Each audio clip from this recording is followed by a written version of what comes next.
নমস্কার বন্ধুরা, আজকে হলো কুমড়োর পুর ভরা পকোড়া। কুমড়োর পকোড়া আপনারা অনেকভাবেই খেয়েছেন, তবে পুর ভরা পকোড়া একবার বানিয়ে দেখলে বুঝতে পারবেন যে কতটা সুন্দর খেতে হয়। প্রথমে আমি এখানে নিয়েছি কুমড়ো, একটু পাকা কুমড়োই নিয়েছি, তবে পাকা কুমড়োই ভালো লাগবে, একটু মিষ্টি মিষ্টি লাগবে কুমড়োটা। কাঁচা কুমড়ো নিতে পারেন, তবে সেটা খুব কাঁচা হলে চলবে না, মানে আধ পাকা যেগুলো হয় সেই কুমড়োগুলো নিতে পারবেন, মানে যেটা অর্ধেকটা পেকেছে আর কি কুমড়োটা, একদম পুরোপুরি না পাকলেও হবে। এইভাবে ফালি ফালি করে আমি প্রথমে কেটে নিচ্ছি আর ছালটাকেও ছাড়িয়ে নিচ্ছি, মানে খোসাটাকে। এরপরে যেভাবে কাটছি দেখতে পাচ্ছেন, অর্ধেকটা কাটছি, পুরোটা কিন্তু কাটছি না, ওই দিকের পুরো অংশটা কেটে দিচ্ছি না, অর্ধেক পরিমাণ কাটছি। এরপরে আরেকটা কাটা দেখিয়ে দিচ্ছি। এভাবে 3 ফালি করে নিয়েছি প্রথমে, তো তারপরে কি করেছি, এই যে ভেতরের পোর্শনটাকে বাদ দিয়ে দিচ্ছি, তাহলে এই ফালিটাও মানে পুরটা ভালোভাবে ভরা যাবে। তবে দু রকম পদ্ধতিতেই পুর ভালো করেই ভরা যায়। তবে এইভাবে আমি কেটে নিয়েছি, খুব ভালোভাবে ধুয়ে পরিষ্কার করে নিয়েছি। এরপরে লবণ মাখিয়ে রাখছি, যাতে করে কুমড়োটা একটু নরম হয়ে যাবে, সেক্ষেত্রে ভালোভাবে সেদ্ধও হবে কুমড়োটা, আর টেস্টটাও ঠিক থাকবে। লবণটা মাখিয়ে রাখছি। এখন লবণ মাখিয়ে রাখার পর এক পাশে রেখে দিয়ে এক বাটি এখানে বেসন নিয়ে নিয়েছি, আর দিয়ে দিচ্ছি চালের গুঁড়ো 2 টেবিল চামচ, বেশ ভালো মুচমুচে হবে কুমড়োর পকোড়াটা। আর এখানে দিয়ে দিচ্ছি আমি স্বাদ অনুযায়ী লবণ দিয়ে দিচ্ছি, আর দিয়ে দিচ্ছি এখানে গোলমরিচের গুঁড়ো দিয়ে দিচ্ছি হাফ টিস্পুনের মতো, আর এখানে বেকিং সোডা দিয়ে দিচ্ছি, সামান্য পরিমাণ দিয়েছি, ওটা খুবই সামান্য। এরপরে শুকনো উপকরণগুলোকে খুব ভালো করে মিশিয়ে নিচ্ছি। মিশিয়ে নেওয়ার পর অল্প অল্প পরিমাণ জল ঢালতে থাকছি, খুব বেশি পরিমাণ জল দেওয়ার প্রয়োজন নেই, অল্প অল্প পরিমাণ জল দিয়ে দিয়ে এটাকে মাখতে হবে, মানে এই গোলাটা বানাতে হবে।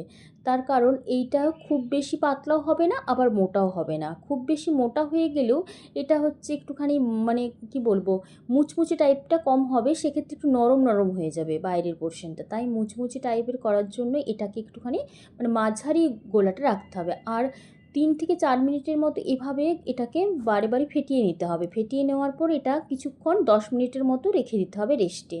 এরপরে আমি পুরটা বানিয়ে নিচ্ছি। সেই জন্য আমি এখানে নিয়েছি 500 গ্রাম দুধের ছানা বানিয়েছি। 500 গ্রাম দুধকে আমি ভিনিগার দিয়ে কাটিয়ে নিয়েছি, এরপরে জল ঝরিয়ে নিয়েছি ছানাটাকে। ছানা দিয়ে দিলাম 500 গ্রাম দুধের ছানা, আর দিয়ে দিচ্ছি 1 টেবিল চামচ এখানে দিয়ে দিলাম আমি বেসন, যাতে করে বাইন্ডিংটা ভালো হয়। আর লবণ স্বাদ অনুযায়ী, আর গোলমরিচও দিয়ে দিচ্ছি 1 টিস্পুনের মতো। আর এখানে আদা আর কাঁচা লঙ্কা বাটা খুব সামান্য পরিমাণে হাফ টিস্পুনের মতো দিয়েছি। আর এই যে ভাজা বাদাম আমি একটু গুঁড়ো দিয়ে দিয়েছি এখানে, চাইলে যদি আপনাদের কাছে নারকেল কোড়াও থাকে দিতে পারেন, অনেক টেস্টটা সুন্দর হবে। আবার ভাজা যে বাদাম, চিনে বাদাম, তাও কিন্তু টেস্টটা খুব ভালো হবে। এরপরে এটা খুব ভালো করে মেখে নিচ্ছি হাত দিয়ে, একদম খুব ভালো করে মিহিভাবে মেখে নিতে হবে, যাতে করে পুরটা ভালোভাবে ভরা যায় আর দানা দানা না থাকে ছানাটার মধ্যে। একদম মিহি করে মাখা হয়ে গেছে আমার। এরপরে আমি পুরটা ভরে নেব। আর যে কুমড়োটায় জল ঝরিয়ে নিয়েছিলাম, জল ঝরিয়ে নিতে হবে কুমড়োটা, যেহেতু লবণ দিয়েছিলাম তাই অনেকটা পরিমাণ জল ঝরবে, তাই জলটাকে ঝরিয়ে নিতে হবে। জলটা ঝরানোর পর এরপরে আমি কুমড়োর মধ্যে দেখিয়ে দিচ্ছি এক এক করে পুরটাকে কীভাবে ভরছি।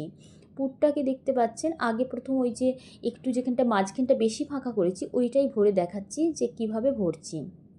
দেখতে পাচ্ছেন যে এইভাবে ভরে নিলে কি হচ্ছে, একদম পুরটা অনেকটা ভরা থাকছে ভেতরে, আর টেস্টটাও কিন্তু কুমড়োর টেস্টটাও কিন্তু দ্বিগুণ বেড়ে যাবে এই পুরটা ভরার জন্য ভেতরে। কুমড়ো তো অনেকেই খেতে পছন্দ করি না, কিন্তু এইভাবে যদি কুমড়ো মানে তৈরি করা হয়, দেখবেন যে কুমড়োর টেস্টটা কতটা বদলে গেছে। এইভাবে একটা দেখিয়ে দিয়েছি, আরেকটা দেখিয়ে দিচ্ছি যেটা শুধু একটুখানি 2 ফালি করে নিয়েছিলাম, সেটাতেও কিন্তু পুরটা ভালোই ভরা যায়। দেখতে পাচ্ছেন পুর ভরে নিলেই এটার মুখটা কতখানা মানে ফাঁকা হয়ে যাচ্ছে। এইভাবে একদম মনে হচ্ছে যেন আমসত্ত্বের ভেতরে মানে সন্দেশ দেওয়া হয়েছে আর কি, একদম দেখতে সেরকম হয়েছে। এইভাবে বানিয়ে এক সাইডে রেখে দিলাম। এরপর যেই গোলাটা বানিয়েছিলাম বেসনে, সেই গোলাটা আবারও একবার একটু ফেটিয়ে নিচ্ছি, তাহলে কি হবে, বেশ মানে ভালো হবে। এই বেসনের গোলাটা বেশ সুন্দর খেতে হবে বাইরের দিকটা যখনই তেলে ভাজা হবে। এরপরে এটা হয়ে গেছে। এখন আমি এক এক করে কুমড়োগুলোকে দিয়ে দিচ্ছি, পুরো ভরা কুমড়োগুলো দিয়ে এরপরে গরম তেলে ভাজতে থাকবো। তবে ফ্লেমটা প্রথমে বাড়িয়ে দেবেন তেলের, তারপরে কিন্তু মাঝারি আঁচে ভাজতে থাকবেন। তাহলে কি হবে যে কুমড়োটা ভালো সেদ্ধ হবে। এখন দেখে নিচ্ছি একদম তেলটা ভালোভাবে গরম হয়ে গেছে। এক এক করে আমি দিতে থাকছি। প্রথমে এটা দেওয়ার পর আমি দেখিয়ে দিচ্ছি, এইভাবে যদি করেন যে এটা দেওয়ার পর ওপরটা তেল মানে দিতে থাকবেন বারে বারে, তাহলে দেখবেন খুব সুন্দর এটা ফুলে যাচ্ছে একদম। দেখতে পাবেন একদম ভালোভাবে ফুলে যাবে। আর এই করে তারপরে উল্টে দিতে হবে এটাকে।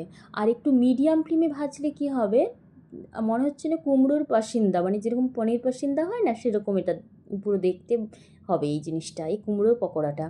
এরপরে এক এক করে ওটা হয়ে গেছে, ওটা সরিয়ে দিয়েছি। তারপরে আবার 3খানা দিলাম, দেওয়ার পর এগুলো ওপরগুলোকে একটু একটু করে এভাবে সেমভাবেই করেছি, করে আবার ওগুলোকে সরিয়ে দিলাম। আবার একটু ছড়ানো পাত্র বলে এভাবে করা গেছে, যদি ছড়ানো পাত্র নাও হয় কোনো অসুবিধা নেই, সেক্ষেত্রে একটু অল্প অল্প দিয়ে ভাজবেন। আমি এখানে একটু বেশি দিয়ে ভাজতে পেরেছি। এরপরে উল্টে পাল্টে নিচ্ছি, আর কুমড়োর কালারটাকেও বেশ একটু চেঞ্জ হয়ে যাচ্ছে, একটু ডিপ ডিপ কালার হয়ে যাচ্ছে।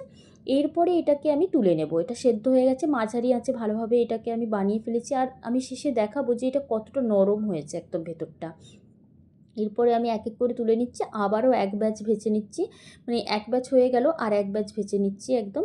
দেখতে পাচ্ছেন এভাবে পরপর একই পদ্ধতিতে আমি দিতে থাকছি।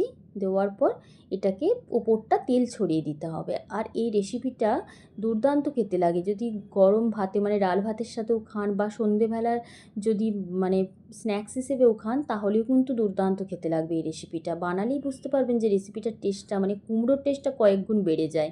এই একই পদ্ধতিতে দেখতে পাচ্ছেন আমি আবার সবগুলোকেই দিয়ে দিলাম। দিয়ে দেওয়ার পর ওই মিডিয়াম ফ্লেমেই ভাজতে থাকতে হবে, লাল লাল করে ভাজা হয়ে যাওয়ার পর একটু তুলে নিচ্ছি। এরপর তুলে নিলাম, আস্তে আস্তে করে তেলটাকে খুব ভালো করে ঝরিয়ে নিতে হবে। আর এরপরে একটা পাত্রের মধ্যে আমি সার্ভ করে নিচ্ছি এটা। কাঁচা লঙ্কা দিয়ে সার্ভ করেছি, ধনেপাতা ওপর থেকে একটু ছড়িয়ে দিয়েছি। বন্ধুরা, রেসিপিটা আপনাদের কেমন লেগেছে? রেসিপিটা যদি ভালো লেগে থাকে তাহলে কিন্তু লাইক কমেন্ট করতে ভুলবেন না, আর চ্যানেলটিকে সাবস্ক্রাইব করে দেওয়ার অনুরোধ রইল। ধন্যবাদ বন্ধুরা, ভালো থাকবেন, সুস্থ থাকবেন।